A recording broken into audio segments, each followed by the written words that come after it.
we go. I want to see the hands of the garden angels that they were thanking earlier.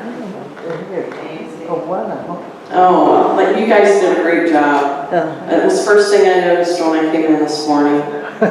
And I'm a garden angel at our church, and I know how much work that is. So good for you. It's beautiful out there. And Bernetta, we also share concerns that you do. We have the same dialogue going on at our church regarding how we can try to bring things back to somewhat of a normal situation. But be careful, because we love each other and we want everybody to stay here. Is this a little loud for everybody, or is it just me?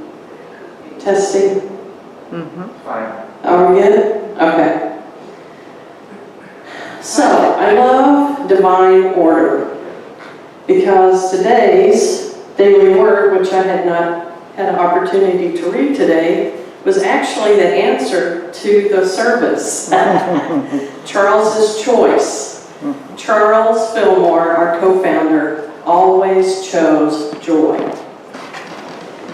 And I'm kind of a Unity geek.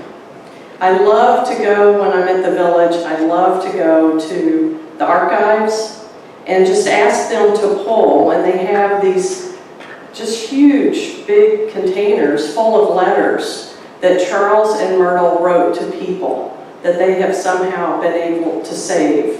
And seeing those letters in their handwriting and reading what they had to say, much of which we don't have in their books and the things that are available, just makes them feel so much closer to you, and you feel like that you're a part of that whole movement. With COVID, of course, Archives has closed at the village, and the intensives that I'm involved in right now, which are usually at the village, are also closed, so we are doing everything online, and I've missed that opportunity to geek out in the archives. But the nice thing is, thanks to a guy named Mark Hicks, he has downloaded and scanned many of the documents into a place called truthunity.net. And you can go there, and it is amazing the things that you can find. And I was just playing around on there not too long ago, and I found all of these little tidbits about Charles Fillmore that I had never heard, that really showed his personality versus just his writings and the things that we study. And because next Sunday happens to be his birthday, I thought I would share some of those with you today, and we would talk about our co-founder, Charles Fillmore. And an interesting note, his birthday Sunday, next Sunday, if he would have been able to regenerate, as he called that, and live forever, he would be celebrating his 167th birthday next week. So Charles, for those of you who don't know, I want to give you a little history and maybe just a reminder. Charles was born to Henry and Mary Fillmore on August 22nd, 1854, near St. Cloud, Minnesota. His father was a trapper and trader with the native Chippewa Indians. And the log cabin that he grew up in was on tribal land. And because of its location, his family was surrounded by Native Americans and French fur traders and trappers who did not speak English. So rather challenging, to say the least. His mother took care of the family when his father was away, and she earned money as a dressmaker. During this period of time that he and his family lived there, the Indians were nearly always on the warpath, mostly with each other, but sometimes with the non-whites, or non-Indians, I'm sorry. So it goes without saying that there was also issues of safety for the Fillmore family. One of the most interesting things that happened to Charles Fillmore in his entire life actually happened before he was 2 years old. He and his mother were alone in their cabin when a band of Sioux Indians approached. The leader was a medicine man who was brightly painted and decked out in full native attire. He entered their cabin and tore little Charles out of his screaming mother's arms and rode away with Charles. That evening, warriors from the tribe returned Charles to his distraught mother. There was no sign that Charles had been injured in any way, and when questioned later about this incident, Charles said that he could not remember where they took him or what they had done with him, but he stated he always had a feeling that he had been used in some type of mystical ceremony. As Charles grew older, many of his boyhood playmates were Native American. He learned to speak the Chippewa language. He learned to have a love for Mother Earth and Native American spirituality. When Charles was just 7 and his younger brother Norton was just 5, his parents' marriage ended. His father left the family and built a cabin for himself some 10 miles away. Now this may not seem like a big deal, but back then you have to remember what the mode of transportation was, and there were many places where roads had not even been developed. So this was a hike. While his father no longer lived with the family, Charles and his brother did visit their father from time to time. Unfortunately, his younger brother Norton, at the age of 8, ran away from home, and Charles never saw him again. Now, I did find in the archives, this is one of those things that I'm real curious about, because there's not a lot talked about Norton, probably because he had left. But after Charles and Myrtle built the Unity movement and Unity Village, Charles actually got a letter from his brother, and they did correspond somewhat through the mail, but he never saw his brother physically after the age of 8. As a boy, Charles attended school in a one-room log cabin, and the school was only open for 3 months a year, which was in the winter, because that's when they weren't needed to do everything they needed to do to survive. Unfortunately, at the age of 10, his education was stopped abruptly when he had a crippling ice skating accident. Now, Charles didn't focus a lot on that. He focused on the healing of it, but in total by accident, I was reading Atom Smashing Power of the Mind by Charles Fillmore, and in here he talks about that accident and the healing of it, and I would like to share that with you.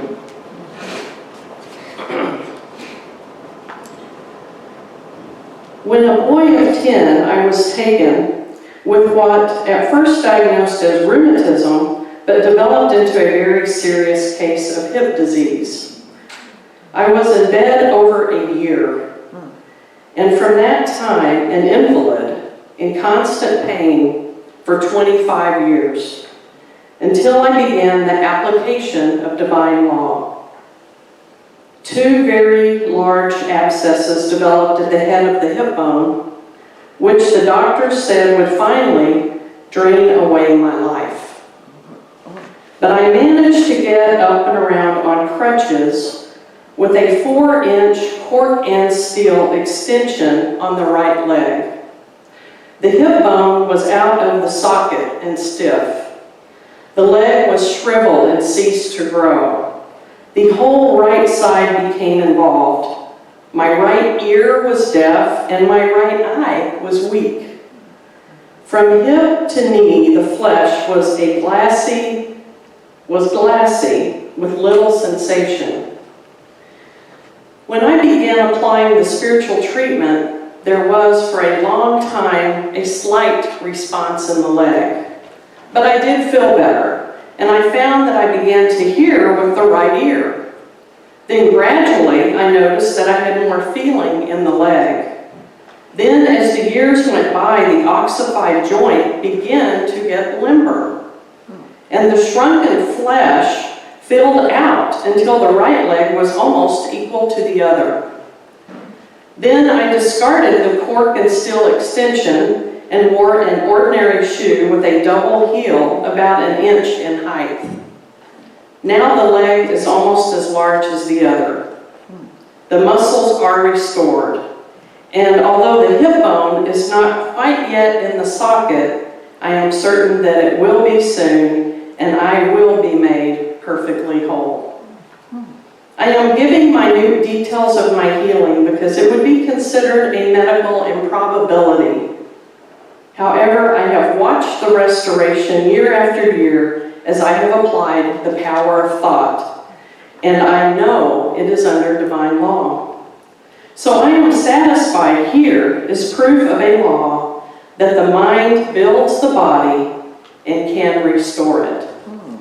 And digging around in the archives, I did find actually where, when he was doing this work at the campus, they took measurements to prove he wasn't just saying it's better. They actually were able to document that, and I thought that was very fascinating. If we could all have the faith that Charles had.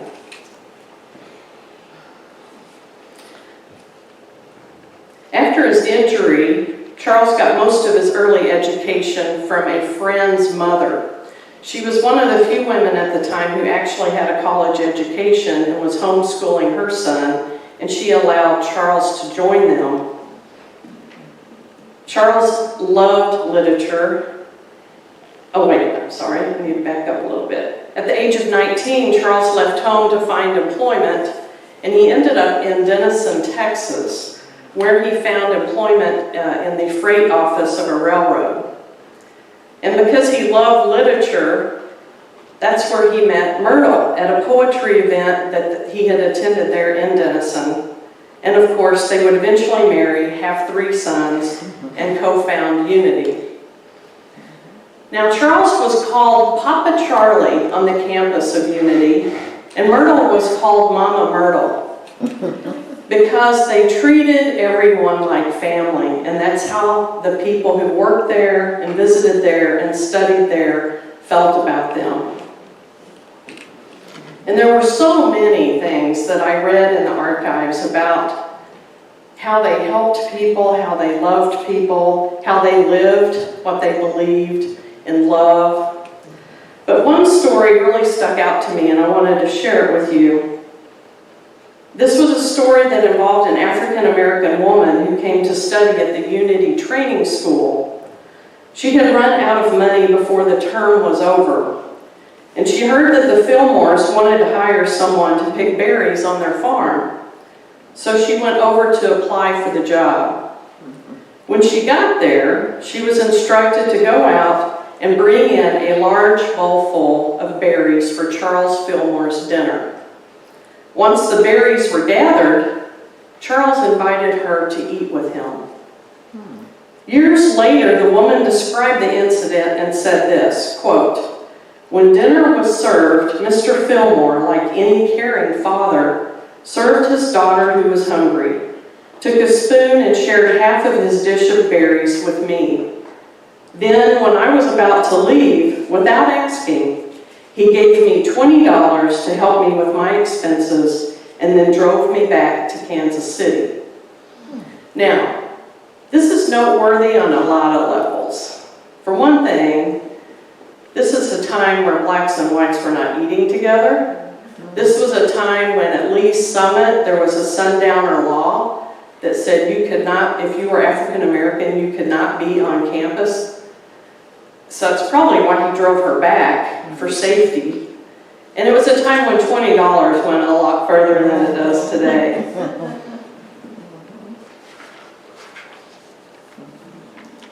On the Unity campus, Papa Charlie loved to conduct what he called joy times. Remember our word, our joy, right? Yeah.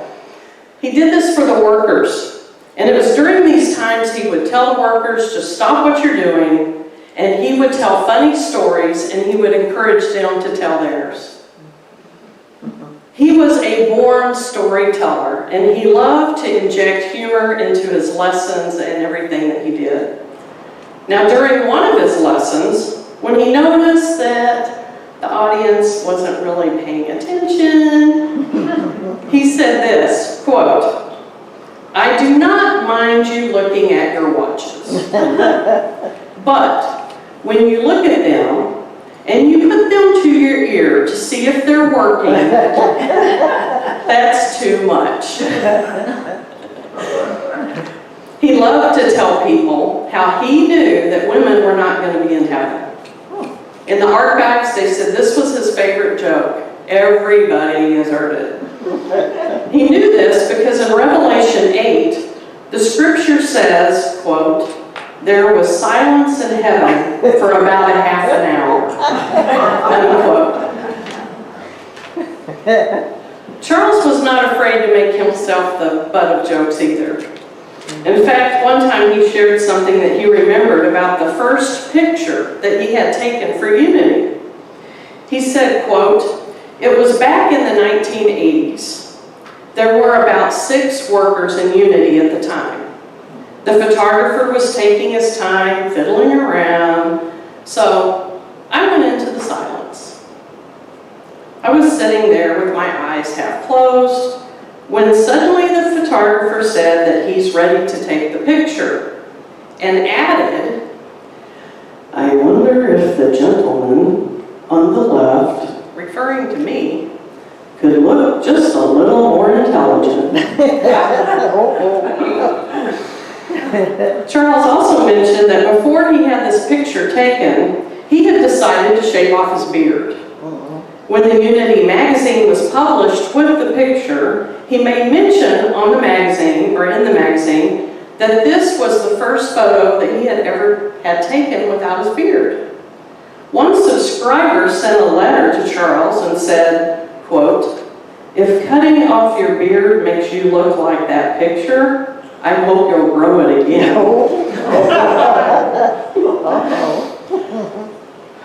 Charles was often known to post notes around the Unity campus. One such note that he wrote and posted said, quote, "The reason people who mind their own business are so successful is because they have so little competition," unquote. Not all of his postings were appreciated, though. In fact, one such posting upset Myrtle so much that as soon as she saw it, she took it down. It said, "Those who are not fired up by enthusiasm for their work usually get fired." After Unity began to grow, mail started coming in by the bagfuls. Charles was on the radio, he was doing the publications, and of course most of the mail coming in was to Mr. Fillmore because he was out there more. Myrtle was doing the silent Unity and the back stuff, you know, not getting as much publication. He got tired of answering the letters, so he got crafty. He decided that what he could do is to change the Mr. Fillmore. If he really tried and matched the ink just perfectly, he could change Mr. to Mrs. And then he could give the letters to Myrtle to answer. That worked for a while, but she finally caught on. I ran across some interesting tidbits that they didn't really fit into the lesson, but I thought they were interesting, and I wanted to share those with you. Charles Fillmore actually wrote it under a pseudonym. Was anybody aware of that? Raise your hand if you were aware of that. I wasn't either. The name was Leo Virgo. Now, the reason I think that's ironic is because his birthday is August 22nd, and it's on the cusp of Leo and Virgo. Millard Fillmore, the 13th President of the United States, was his father's cousin. His favorite food, his favorite dish, bean soup. One thing that he did not like, people who talk poverty. His motto, everything is lovely and the goose honks high. Ever since I've seen goose flying overhead honking, I think of Charles Fillmore. I put together a few slides that I'd like to show you that show Charles over the years with some of his quotes. And we'll see how this works for us.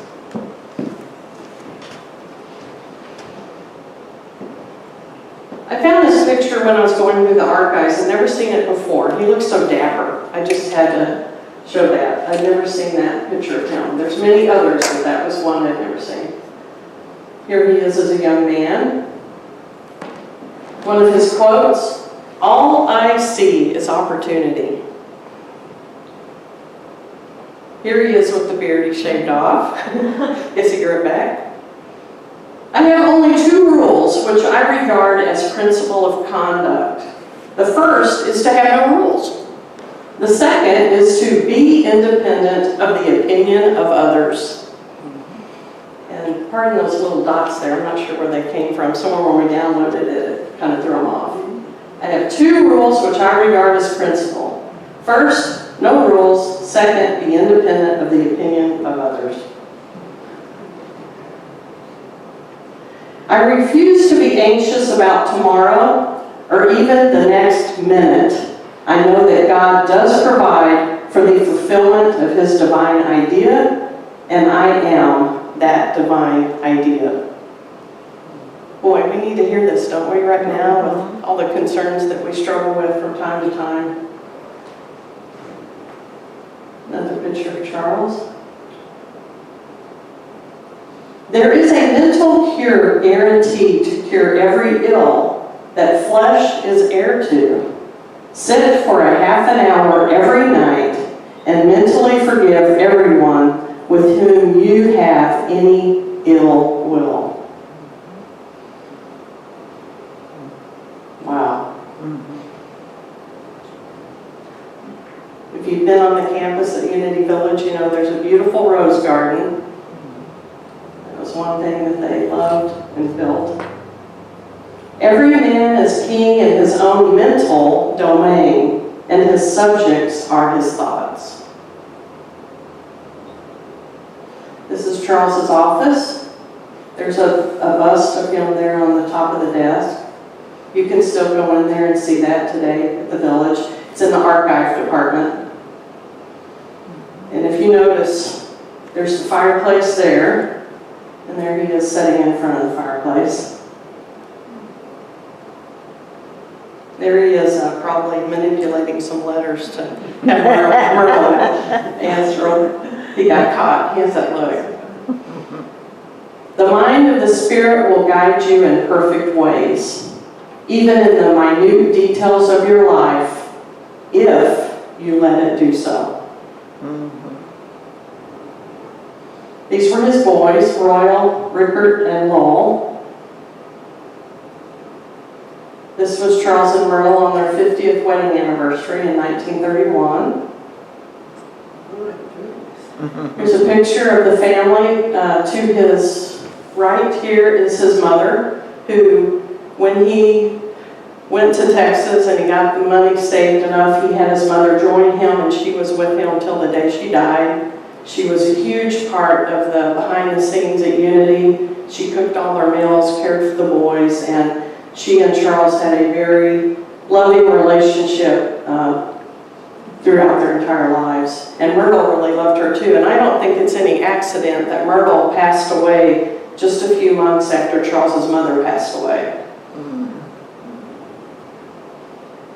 This is what Myrtle had to say about her husband. "He is a great light."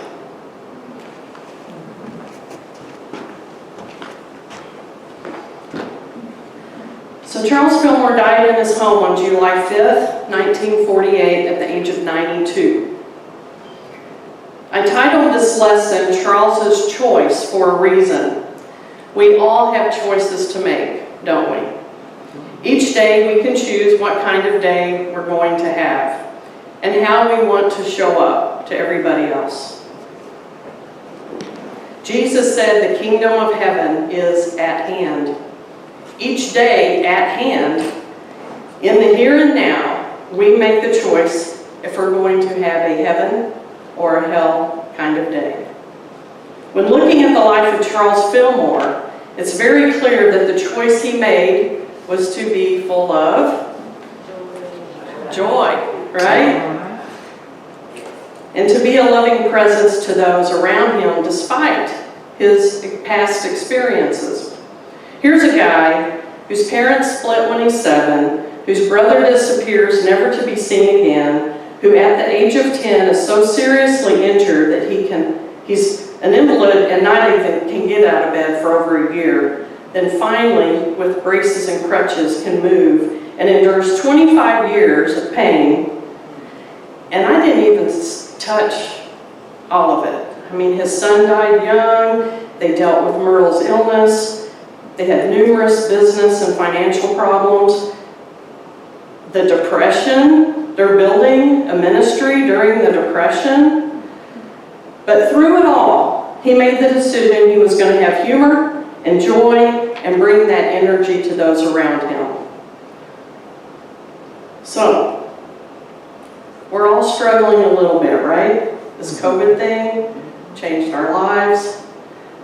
It's hard not to get down. It's hard not to see the people you love. It's hard not to go where you want to go.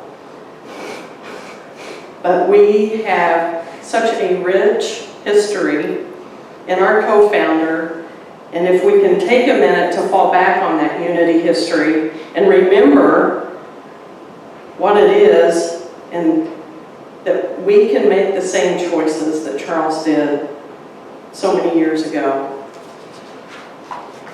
I thank you for your time today and letting me continue to work towards my LUT.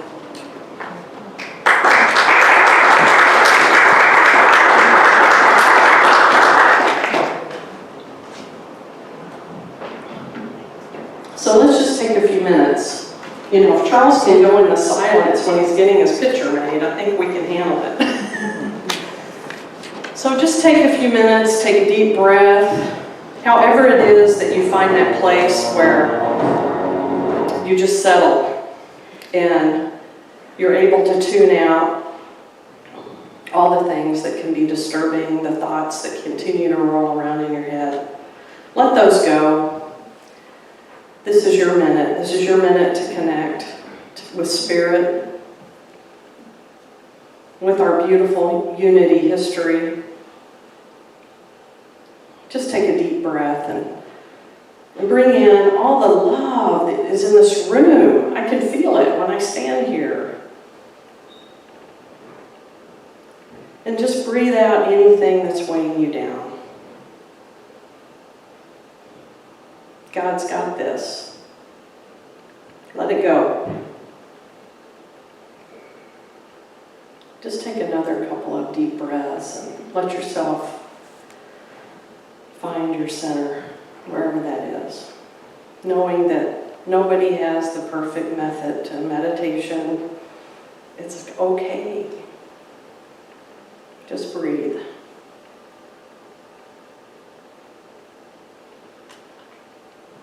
And in this quiet, we just are so thankful for the Unity movement, for Charles and Myrtle Fillmore, who had the love, the vision, the work ethic, and all that they went through because they knew this works and they knew it could help anybody.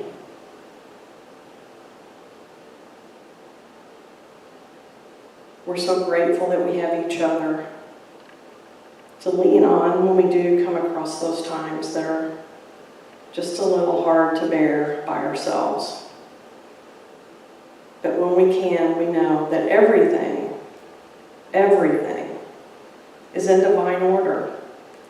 And we really have to remember that. There is a reason for today, and there will be a time where we know why. But until then, we have each other to lean on. And most importantly, we have God.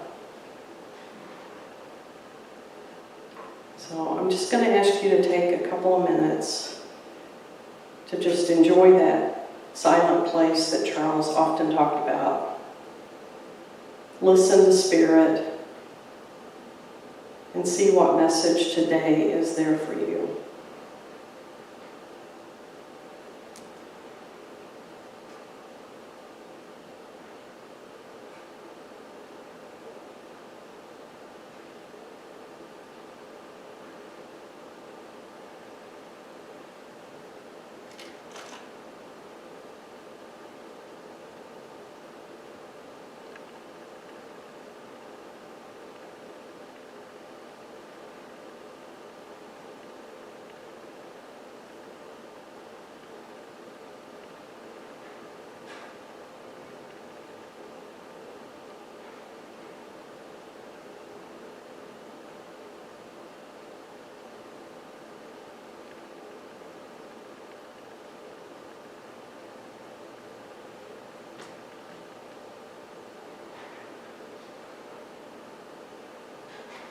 And I'm going to ask you now to just, as you become more aware of your surroundings and